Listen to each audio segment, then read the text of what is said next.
Just a few years ago, artificial intelligence was being celebrated as the future. Today, millions of people are questioning whether it has gone too far. So what changed? Good morning, guys, and welcome to Flop Files. Let's dive right into this fascinating shift in public sentiment. Think of this explainer like a suspenseful documentary about a technology that promised us literally the whole world, but ended up delivering something entirely different.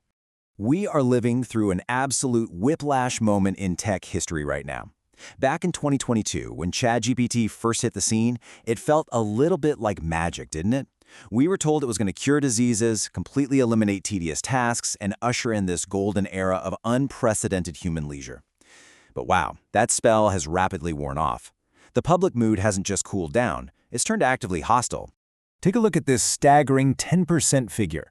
According to a March 2026 Pew Research survey, only 10% of Americans say they are actually excited about the future of artificial intelligence. Just 10%. To put that into perspective for you, polls have shown that AI currently has a lower net approval rating than the ICE immigration agency. It's viewed by the public not as a helpful tool anymore, but as a direct threat to their happiness, their livelihoods, and their local communities. Part 1. The Great AI Vibe Shift. We're experiencing what can really only be called a massive disconnect between the people selling the technology and the people being forced to use it.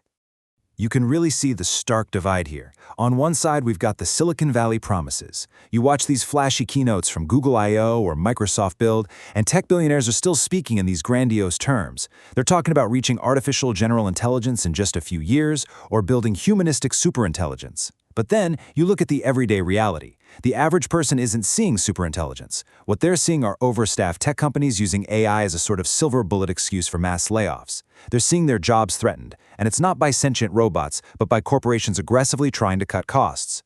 Now, what's truly wild about this data is the sheer scale of the pushback happening quietly behind closed office doors.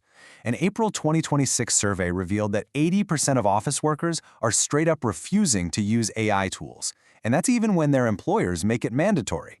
Over half of them admitted they just ignore the company's AI software and do the tasks themselves. We're talking about levels of corporate civil disobedience that almost echo historical general strikes. This cultural unease is so profound that it's literally birthed entirely new vocabulary. Check out this word, clanker. Originally a sci-fi term from Star Wars, it's been widely adopted in the 2020s as a derogatory slur for AI and robots. People are using it to express their sheer distaste for everything, from the autonomous delivery bots clogging up their sidewalks to the large language models they're forced to use at work. It's a visceral linguistic rebellion against forced automation. Part 2. Token maxing and corporate fatigue. Because the backlash isn't just cultural, it's heavily financial. Let's move from the streets to the corporate boardrooms, where a very different kind of panic is setting in.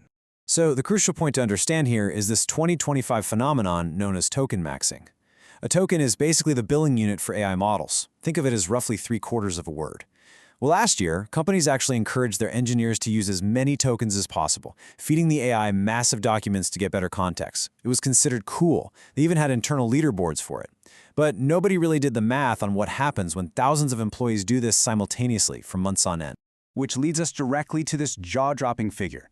Axios reported that an unidentified company burned through $500 million in a single month. Why? Simply because they failed to put usage limits on their AI licenses. It was a catastrophic financial drain. Now, corporate giants like Amazon and Walmart are scaling back their AI plans, and executives are literally begging employees to stop using AI just for the sake of using it. And honestly, the employees are thrilled to stop. Because they're suffering from massive AI fatigue. Workers are just completely overwhelmed by the sheer number of mandatory AI tools. Rushed implementations have led to cognitive strain, intense anxiety over looking AI proficient, and seriously diminishing returns on productivity. The technology that was supposed to make work effortless has actually made it exhausting. By the way, if you're enjoying this story, subscribe to Flop Files and share this explainer with a friend who has used ChatGPT, Claude, Gemini, or any AI tool. We've got a lot more to unpack. Part 3. Drowning in AI slop. Let's step out of the office and onto the internet, because the digital public square itself is undergoing a bizarre, messy, and frankly ugly transformation. Think about the 2025 word of the year, slop. Specifically, AI slop. Just like we use the word spam for unwanted emails, Slop describes that endless flood of low-quality AI-generated filler currently polluting our social media feeds and search engines. As the New York Times perfectly put it, if pig slop maximizes nutrient intake for the lowest cost, AI slop maximizes our attention for the absolute lowest creative effort. And we are absolutely drowning in it. You've probably seen it yourself, those endless surreal images of shrimp Jesus begging for amens on Facebook, churned out by content farmers thousands of miles away just to farm cheap engagement. We're seeing fake political deepfakes actively used in elections, meaningless hyper-optimized SEO articles that literally push real human answers right off the front page of Google. Even operating systems are getting cluttered with what frustrated users are now calling microslop.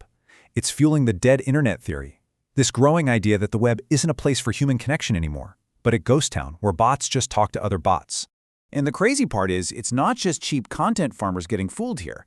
Take KPMG, one of the world's most prestigious consulting firms. They published a massive flagship report on how companies use AI. But researchers later discovered the AI tools used to draft the report had completely hallucinated the corporate case studies. They literally invented corporate evidence out of thin air. KPMG had to quietly pull the whole report. Think about that. When the so-called experts selling the AI can't even tell they're being lied to by it, we have a massive problem. Which brings us to a huge, looming question. If the internet is increasingly filled with fake, hallucinated, synthetic content, how do we actually find the truth? We're facing a genuine epistemological crisis. Our shared reality is eroding, and people are actively retreating into private group chats, these digital dark forests, just to find real, authentic human interaction. Part 4. The creative rebellion begins. Because humans aren't just rolling over. There is a very real fight brewing to reclaim human authenticity. We're seeing the rise of real grassroots resistance, movements like Quit GPT, where people are actively boycotting generative AI to protect their privacy and preserve human critical thinking. But even more visually striking is the rise of anti-slop art. Since AI slop is usually incredibly slick, hyper-realistic, and just a bit uncanny, human creators are now purposefully making art that is homespun, scribbly, janky, and wonderfully imperfect. It's almost like a punk rock rebellion. It's a way to definitively prove a human hand was involved, because an algorithm would never make something so beautifully flawed. And on a more institutional level, creators are getting organized. The CLEAR framework, championed by the Association of Illustrators representing over 10,000 creators, outlines a direct line of defense. They're demanding consent, licensing, ethical training, accountability, and proper remuneration. They point out a very simple truth. AI isn't magic. It was built by scraping the life's work of human artists without their permission. And now those exact same artists are fighting back to prevent this technology from cannibalizing their livelihoods. Part 5. The hidden environmental cost. Let's shift our scope, because the toll isn't just digital. We need to talk about the physical impact on our planet. AI is not just some invisible software floating in a cloud. It is a massive, incredibly resource-hungry physical infrastructure. According to recent United Nations projections, by 2030, AI's global electricity demand is expected to hit 945 terawatt-hours. To put that into perspective, if data centers were a country, they'd be the 11th largest electricity consumer on Earth. On top of that, the constant upgrading of these advanced chips is projected to create 2.5 million metric tons of electronic waste every single year. And then there's the water. Let this massive number sink in. 9.3 trillion liters. That is the projected annual water footprint needed just to cool these AI data centers by the end of the decade. That is enough to provide drinking water to the entire global population for a year and a half. It's absolutely no wonder that a recent Gallup poll found 70% of Americans are actively protesting the construction of data centers in their own towns. People simply don't want their local resources completely drained just to power someone else's chatbot. Which brings us to our final part. Can AI regain our trust? With public excitement at a dismal 10%, corporate budgets bleeding, the internet turning into slop, and the environment paying a heavy price, can AI ever actually reverse course? Well, the Australian Governance Institute and the National AI Centre have laid out a roadmap, and it illustrates what might be the only way forward. First, ensure absolute transparency. No more hiding how data is used or when an AI makes a decision. Second, maintain strict human oversight. Keep humans in the loop for anything high stakes. And third, enforce lifecycle accountability. If the tech industry doesn't stop acting like this is a reckless experiment without a control group, this current backlash is going to become a permanent rejection.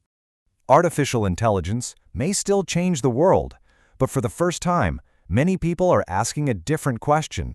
Not what AI can do, but whether we should trust it to do it. Thanks for watching Flop Files.